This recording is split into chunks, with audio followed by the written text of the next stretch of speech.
नमस्कार दोस्तों, नई कहानी यूट्यूब चैनल में आप सभी का बहुत बहुत स्वागत है। सालू और प्रिया नाम की दो लड़की थी जो कि एक ही गांव में रहती थी। दोनों आपस में बहुत ही घनिष्ठ मित्र थे। प्रिया बहुत ही चुलबुली लड़की थी। गांव के कुछ लोगों को दोनों का एक साथ रहना बिल्कुल पसंद नहीं था। इसलिए मैं एक दूसरे के घर उनके बारे में कुछ उल्टा सीधा बताते रहते, जिस वजह से दोनों को काफ़ी डांट सुनने पड़ते।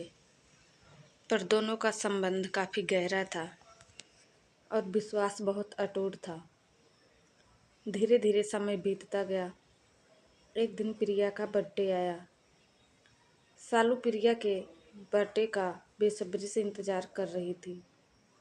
प्रिया ने सुबह होते ही सालू के घर पर कॉल किया।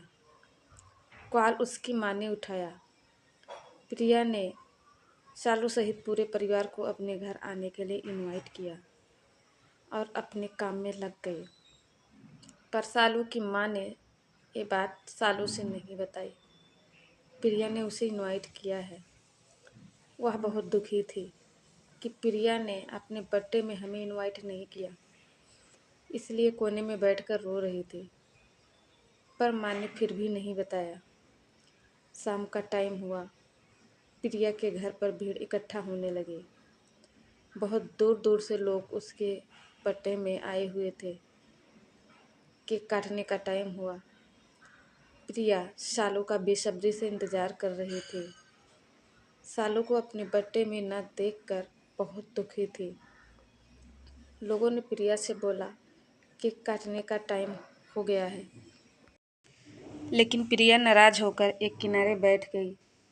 इधर सालू भी बहुत दुखी थी, पर उसका दिल यह मानने को तैयार नहीं हो रहा था कि प्रिया ने उसे नहीं बुलाया।